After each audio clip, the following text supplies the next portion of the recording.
Hey everybody, today we're out at one of our newest listings and we've got our photographer with us, Tim Rossland from Rooms of the Triad.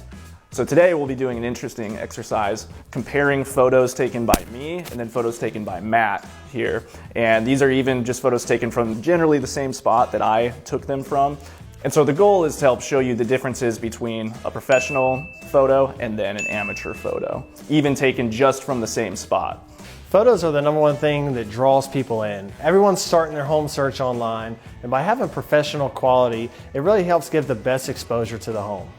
And Tim's going to also walk us through some of his best practices and some inside tips, and he'll be there as a professional to help you guys get ready for all your photos. So you took one from this angle? Yeah. So I guess we can do it from, your mindset too.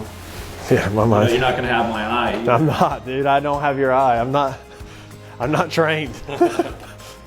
What's a wide angle? I don't have the wide angle on here. How was yours? 4x4. Yeah, so it's like that.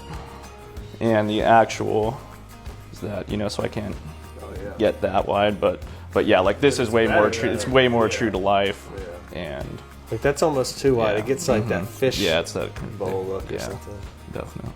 So it is good to have like TVs turned off as well, obviously. Any like random objects like a Santa Claus. Even during the holidays, remove like as much as you can just so it doesn't like date the photos as much. Another thing I always like to make sure are straight are window blinds. You can see how these ones over here, they're a little bit off, and not everyone might notice it, but I do, and someone will. So I just try to make sure everything's consistent. Looks good. That definitely makes a difference. Yeah, I think it's one of the most noticeable things in my Well, your opinion. eye just goes right to it sometimes. Whenever it's off at all. Yeah. So what would you say are the biggest differences between professional photos and those shot on the phone? Man, so many things.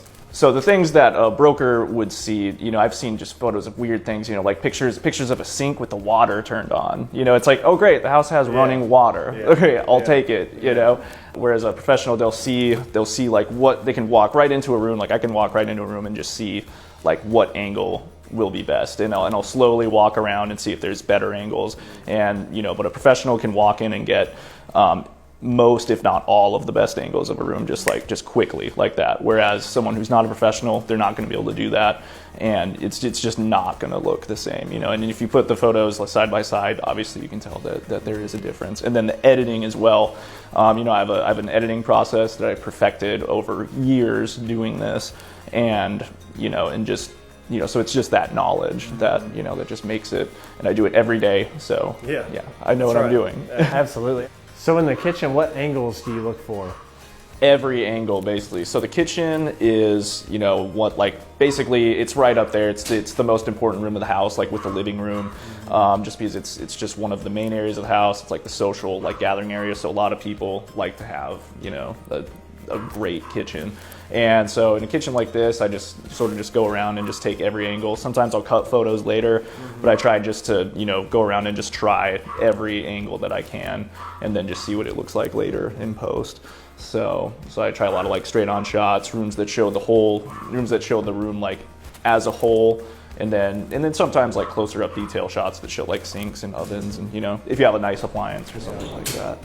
So you'll take all you can of the kitchen and then you just may cut some out. Right, yeah. The kitchen is one of the rooms that I shoot the most photos of, because there's typically, so many different angles, and especially if it's a unique kitchen, you have an island, then. That's another thing too people forget, is that they have their refrigerator covered with all of the great stuff that their kids have done, which is awesome. We want it there, but it just takes your eye away from what you want to really see in here. Things on the fridge is definitely one of the biggest things, because it usually just looks so messy, and especially a bunch of magnets too. If you have a bunch of magnets on your fridge, take them off.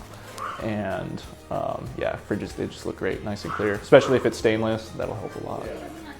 So we can do that the toilet discussion. If you want to talk about, we can just show. Well, that's always my question too, is angles in the bathroom. Because a lot of times if you just take it with the cell phone, a lot of times people feel the need to take a picture of the toilet. And your thoughts on and that's taking another thing. Everyone knows there's a toilet in the house. You don't need to show it. Correct. There's going to be one there. And if you do show it, if it is in the photo somehow, just make sure that the lid is down. And a professional photo will make sure that. And this is a good example here is, so there's the toilet closet. There's nothing interesting about that, even if you turn the light on. I mean, it doesn't do anything. So you can just keep it shut.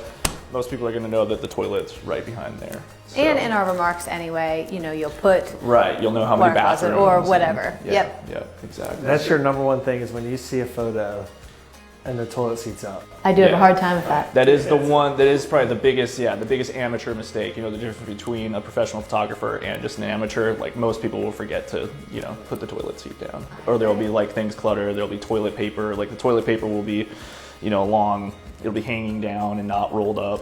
So I don't even like seeing toothbrushes out. Yeah, like, plungers, and toothbrushes, toilet yeah. brushes also. Yeah. You basically just have to pretend you don't live there when Put you it live under, there. you know? Yeah. Oh, and you know what else too is hand towels. When they're all uneven, or you know, can't handle that either. Kitchen and bathroom. Just things my eyes go to through the years. But anyway. All right, so what we're doing now is we're getting ready to take the main money shot, is what I call it. So this is the photo that's going to be the cover photo on the MLS, Zillow, basically everywhere. And a big thing that people forget is to make sure that all of the blinds are consistent. And what I like to have them is open, just straight open, so that it makes the windows black. And it's just something a lot of people, they just don't even think about it, because it's something that's inside the home and they don't think that you'll see it outside, but it's very noticeable when the blinds are closed and the windows are just white, and it just looks terrible, in my opinion. So that's a big thing too. So like if I was out here shooting, like, I bet like it's gonna show up in my picture. You know, like, it shows up in my picture, this pink, but you're saying you can make it all dark. Yeah, and it'll show up in mine, but yeah, so I can just make it, you know, I can clone parts of another window and just make it so that you won't notice it. As you can tell, there's a huge difference when an amateur like myself takes the photos versus a professional like you.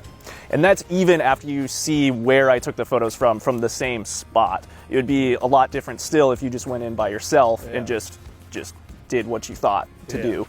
Yeah, you were pretty much telling me, hey Matt, shoot a photo right here, you know, and so he did give me some guidance there. But, you know, the biggest thing for us is when we go to list a home, we want that home to have a very professional look to everyone that's interested in the market. And that's why Tim's on all of our photo shoots for our homes. He does a great job.